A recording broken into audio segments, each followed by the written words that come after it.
Hello everyone. Welcome to my channel H D Orion. हम पढ़ रहे हैं accountancy for class 12 T S Grewal की टेक्स्ट बुक से 2022 edition, book 3, analysis of financial statements, chapter 5, cash flow statement. और इस video में हम पढ़ेंगे calculation of cash flow from operating activities. So let us see some questions from the text book. Question number 15. Charles Limited earned a profit of rupees 1 lakh after charging depreciation of rupees 20,000 on assets and a transfer to general reserve for rupees 30,000. Goodwill amortized was rupees 7,000 and gain on sale of machinery was rupees 3,000. Other information available is change in the value of current assets and current liabilities. Trade receivables showed an increase of rupees 3,000. Trade payable an increase of rupees 6,000. Prepaid expenses an increase of rupees 200 and outstanding expenses a decrease of rupees 2,000. Ascertain cash flow from operating activities. So let us see the solution. So solution 15 we will see calculation of cash from operations या calculation of cash from operating activities. सबसे पहले profit जो question में दिया हुआ है rupees 1 lakh का, fine, and this is 1 lakh. ये after transferring to general reserve है, तो इसमें हम जनरल रिजर्व ऐड करेंगे। General reserve is of rupees 30,000। इतना ऐड करने से, क्योंकि टैक्स के बारे में कोई इंफॉर्मेशन नहीं है, ना ही डिविडेंड के बारे में इंफॉर्मेशन है, फाइन। सो ये जो है हमारा आ गया net profit before tax and extraordinary item.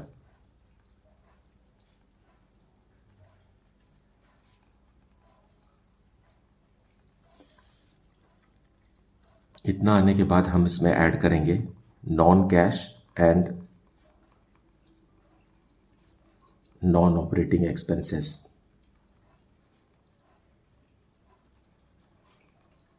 Non cash and non operating expenses में दिया हुआ है depreciation is of rupees 20,000 and amortization of goodwill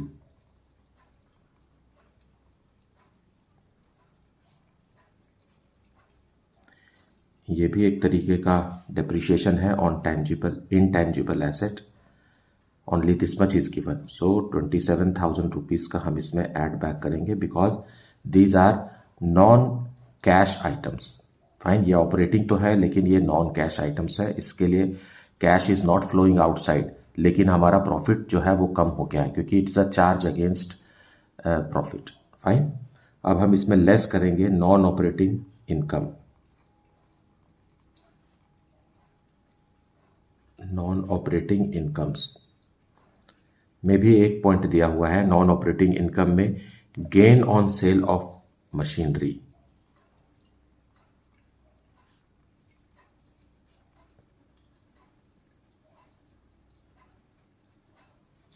बस एक ही आइटम दिया हुआ है और वो है 3,000 rupees. So we will subtract this 3,000 rupees and now 1,30,000 plus 27,000 minus 3,000 will give us 1,54,000।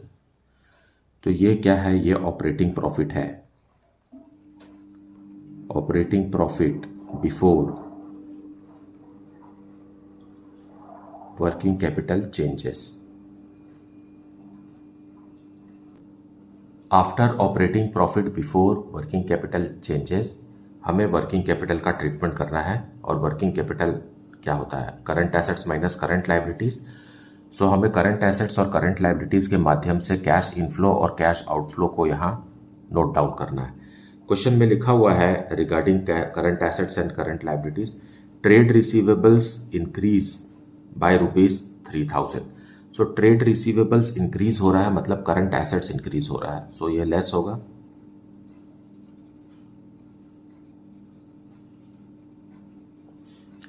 3000 rupees से इंक्रीज हो रहा है। फिर नेक्स्ट इंफॉर्मेशन दिया हुआ ट्रेड पेएबल्स भी इंक्रीज हो रहा है। ट्रेड पेएबल्स इंक्रीज हो रहा है मतलब करंट लायबिलिटीज इंक्रीज हो रहा है, तो ये हम यहां लिखेंगे। और ये 6000 रुपीज से इंक्रीज हो रहा है। So increase in current liability is a inflow of cash. Fine, क्योंकि हमने सामान ले लिया है और पेमेंट नहीं किया है, इसका मतलब हमारे पास कैश अभी बचा हुआ है। फाइन, और यहाँ ट्रेड रिसीवेबल्स जो है वो इंक्रीज हो रहे हैं, इसका मतलब है कि हमने सामान बेच दिया है लेकिन अभी तक कैश रिसीव नहीं किया है। So it is related to increase in debtors. Then prepaid expenses are also increasing, so ये भी यही आएगा। प्रीपेड एक्सपेंसेस हमने अगले साल से रिलेटेड खर्च कर दिया है, प्रीपेड है जो कि दूसरे नेक्स्ट ईयर का है। As a result it's a cash outflow. And then outstanding expenses decrease हो रहा है। So outstanding expenses it's a decrease in current liability.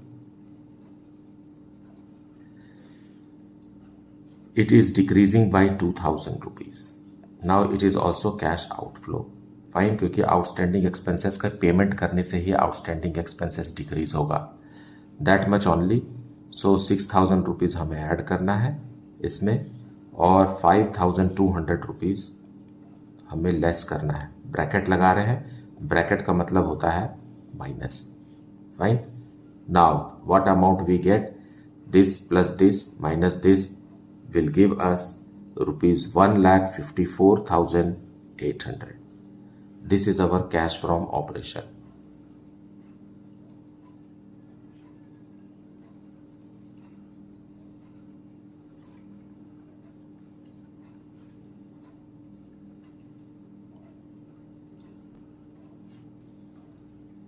Question number 16. X Limited earned profit of rupees 1 lakh after charging depreciation of rupees 20,000 on assets and a transfer of general reserve of rupees 30,000.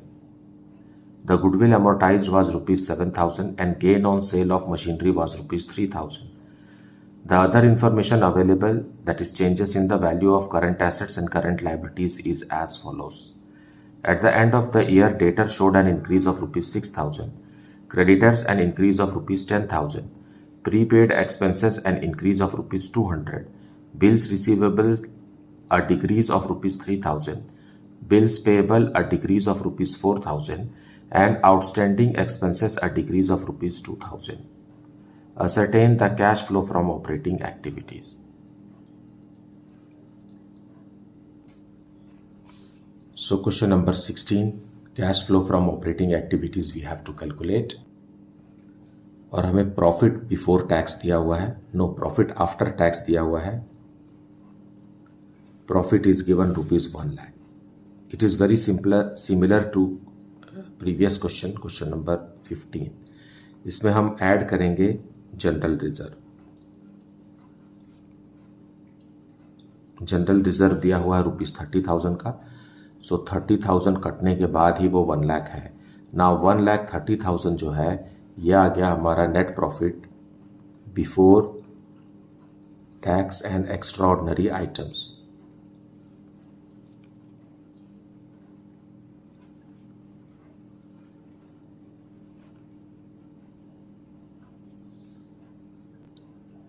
अब इसमें हम add करेंगे non cash and non operating expenses, जिसमें question में दिया हुआ है depreciation.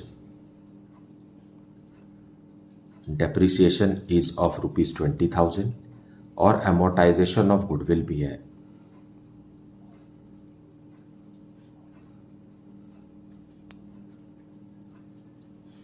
Rupees 7,000, बस इतना ही है। तो ये है non cash items, although these are operating expenses but non cash in nature, 27,000। और इसमें हमें लेस भी कुछ करना है, non operating incomes, that is gain on sale of machinery. सिर्फ एक ही आइटम है तो इसे हम सीधा बाहर वाले कॉलम में लिख देते हैं ब्रैकेट लगा के, क्योंकि ये माइनस फिगर है। Now what will we get, 1,54,000। Same answer question number 15 का भी था, so this is just a repeat. And what is this now, this is operating profit before working capital changes. Working capital changes. अब working capital का treatment यहाँ करेंगे। It means decrease in current assets या increase in current liability को हम add करेंगे because these two changes are inflow of cash, whereas increase in current assets या decrease in current liabilities are outflow of cash. अब जैसा कि question में लिखा हुआ है, क्वेश्चन नंबर 16 में, debtor showed an increase, debtors increase हो रहा है मतलब ये माइनस होगा। Debtor showed an increase of ₹6,000। Then next लिखा हुआ है creditors an increase of ₹10,000। So creditors current liability है, creditors showed an increase of ₹10,000. Then further the question reads prepaid expenses an increase of ₹200. So यहाँ आएगा ये prepaid expenses ₹200 मतलब current assets increase हो गया है। So it's an outflow of cash क्योंकि हमने नेक्स्ट ईयर का एक्सपेंसेस अभी से ही पे कर दिया है। देन या बिल्स रिसीवेबल डिक्रीज हो गया है। So bills receivable are our assets, fine. So bills receivable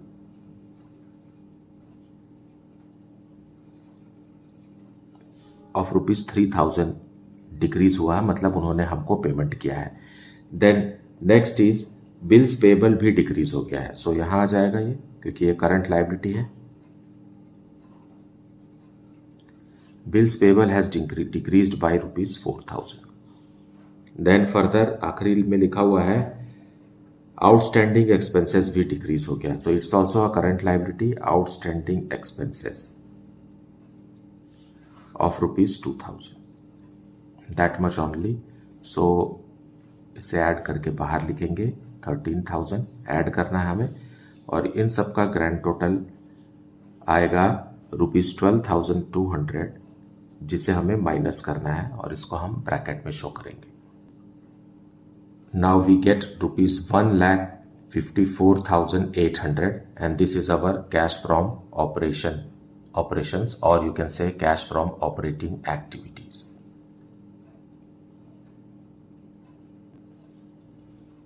Now question number 17.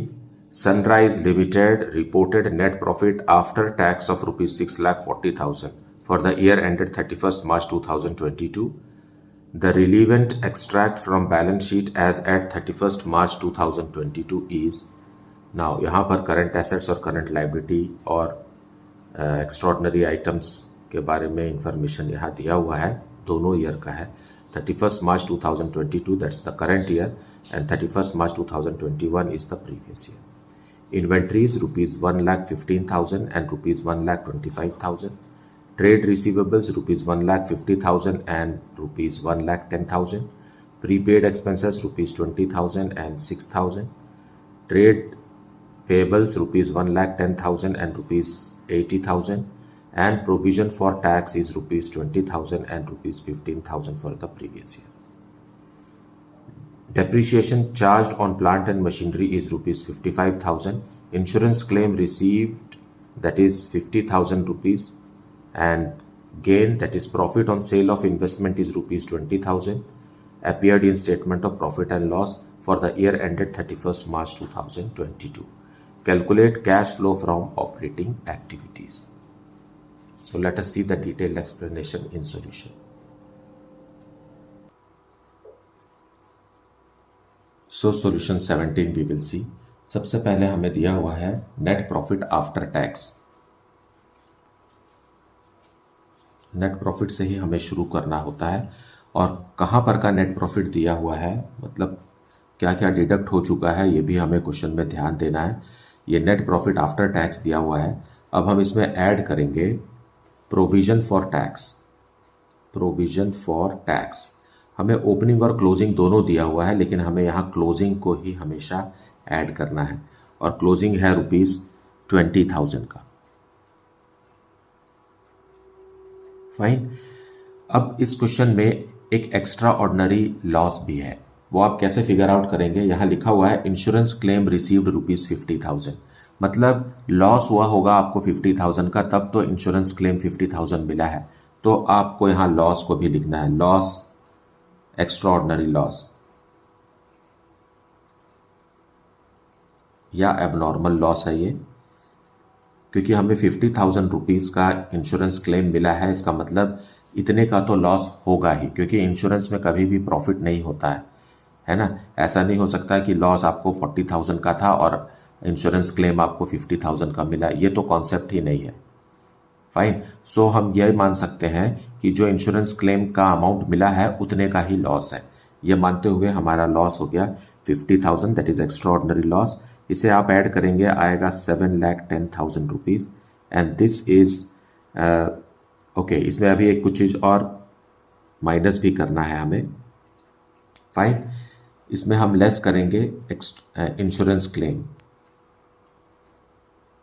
Insurance claim, क्योंकि ये लॉस भी उतने का हुआ है और इंश्योरेंस क्लेम के बारे में तो साफ साफ क्वेश्चन में लिखा हुआ है 50,000 रुपीज़ का इंश्योरेंस क्लेम है।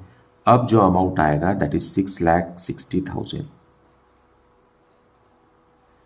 This is net profit before tax and extraordinary item.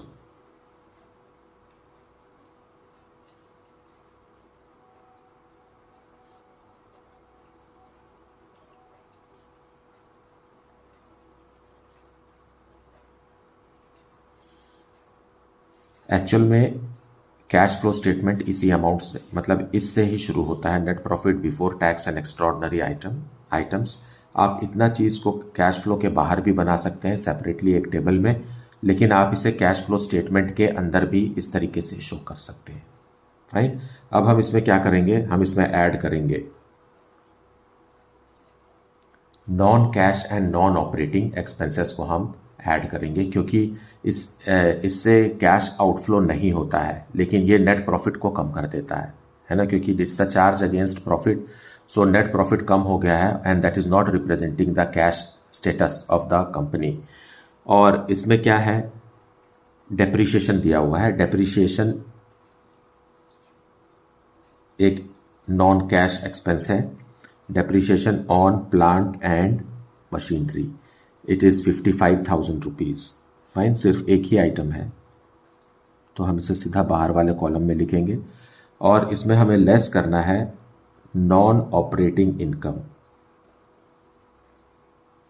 Non operating income भी एक दिया हुआ है, that is gain on sale of investment.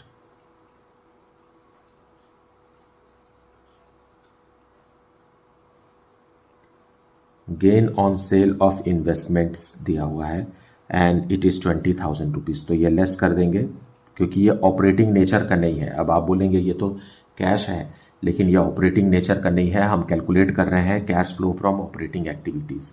ये कहीं और जाएगा, मतलब ये कहाँ जाएगा, ये इन्वेस्टिंग एक्टिविटीज़ में जाएगा। सो that is the second part of cash flow statement, वहाँ इसका ट्रीटमेंट होगा, यहाँ नहीं होगा। हम यहाँ पर सिर्फ ऑपरेटिंग एक्टिविटीज़ के बारे में ही यहाँ हमें लिखना है। फाइन, अब 6,60,000 प्लस 55,000 माइनस 20,000 करेंगे तो आएगा 6,95,000, and this is operating profit before working capital changes. So ये हो गया। अब हम इसमें वर्किंग कैपिटल को अकोमोडेट करेंगे, दैट इज करंट एसेट्स और करंट लायबिलिटीज को लिखेंगे। फाइन, सो सबसे पहले है inventories. Inventories are decreasing by ₹10,000। So inventories decrease हो रहा है मतलब करंट एसेट्स डिक्रीज हो रहा है, इन्वेंट्री डिक्रीज हो रहा है मतलब वो सेल आउट हो गया है ना, तो that has generated cash. So inventories 10,000 rupees का है और ये 1,25,000 से कम होकर के 1,15,000 हो गया। Then trade receivables are increasing. Trade receivables current assets होते हैं,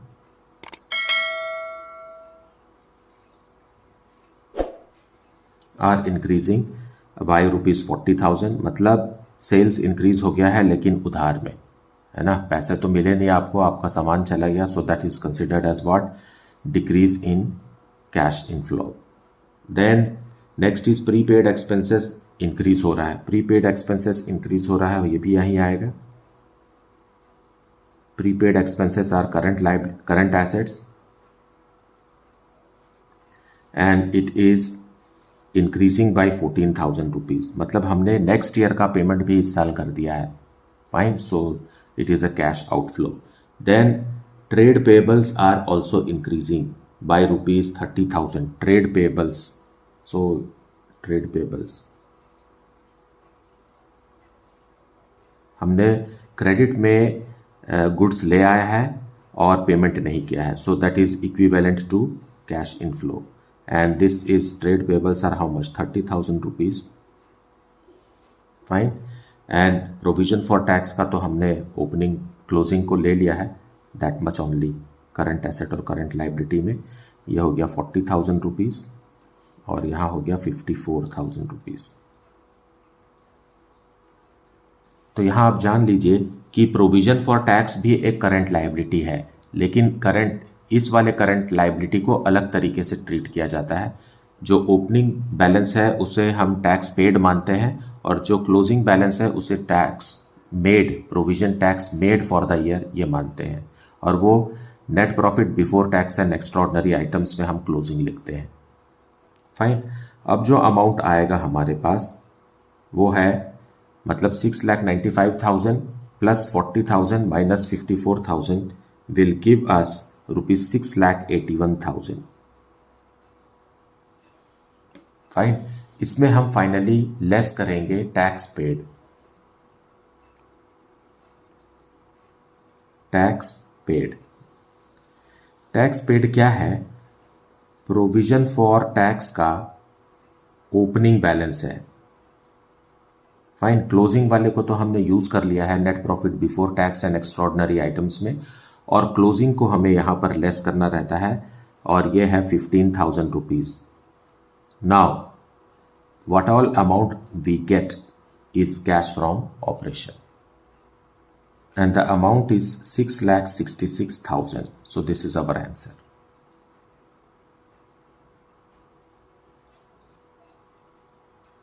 Question number 18.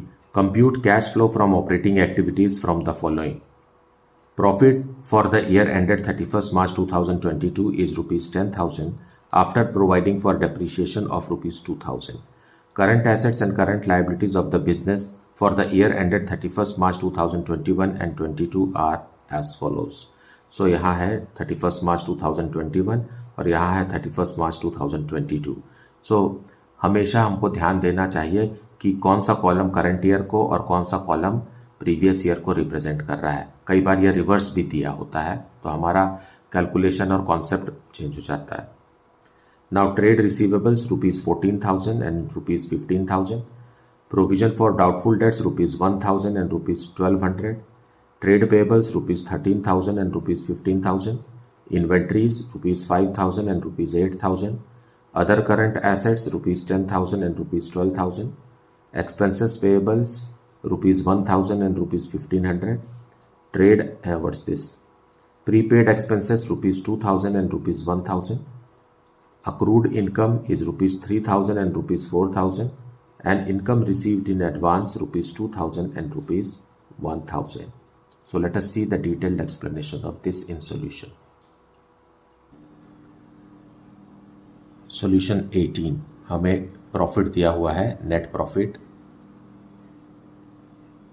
और यही हमारा नेट प्रॉफिट बिफोर टैक्स है, before tax and extraordinary items, क्योंकि और भी कोई डिटेल्ड इंफॉर्मेशन नहीं है। So we have to take this as net profit before tax and extraordinary items. इसमें हम ऐड करेंगे non cash and non operating expenses. उसमें है डेप्रीशिएशन, डेप्रीशिएशन इज ऑफ ₹2,000। लेकिन एक और आइटम है, that is provision for bad and doubtful debts. Fine, जो कि एक करंट लाइबिलिटी है, उसे भी हमें यहाँ नॉन ऑपरेटिंग में ही ट्रीट करना होता है। इंक्रीज हो रहा है ना, increase in provision for bad debts. And this increase is of ₹200. Fine, पहले वो 1000 का था, अभी 1200 का हो गया, so that is now it is 2200. और कोई भी नॉन ऑपरेटिंग इनकम दिया हुआ नहीं है. फाइन, सो ये हो गया 12,200 rupees and this is operating profit before working capital changes. अब वर्किंग कैपिटल का ट्रीटमेंट करेंगे, that is decrease in current assets या इंक्रीज इन करंट लायबिलिटी को ऐड करना है because it is cash inflow, and increase in current assets या decrease in current liability को हमें लेस करना है because it is cash outflow. अब पहला आइटम दिया हुआ है trade receivables, and trade receivables are increasing. So trade receivables increase हो रहा है, मतलब माइनस में लिखेंगे.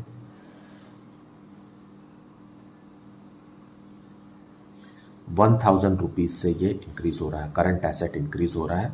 सो हमने सामान बेच दिया है लेकिन पैसा रिसीव नहीं हुआ है, so that is considered equivalent to cash outflow. Then second है प्रोविजन फॉर डाउटफुल डेट्स, जिसका ट्रीटमेंट हम कर चुके हैं.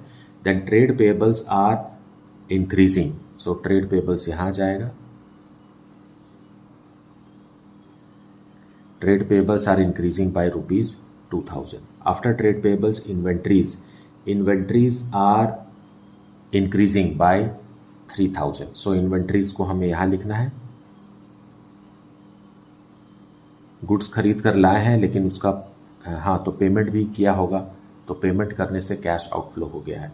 Then other current assets are also increasing, so other current assets are increasing. It means we have invested money in current assets and for ₹2,000 increased by, हमें difference amount लिखना है, increased by ₹2,000. Then expenses payables means outstanding expenses are increasing, so it will come here, outstanding expenses are increasing by ₹500. Then prepaid expenses are decreasing by ₹1,000. Prepaid expenses, so we will write here prepaid expenses are our current assets and they are decreasing by ₹1,000, so it is cash inflow. Then accrued income is increasing by ₹1,000, so it is accrued income is current assets, so accrued income is current assets and it is increasing by ₹1,000. Then finally we have got income received in advance which is decreasing by 1,000. so ये भी यहाँ लिखेंगे, ये current liability है, advance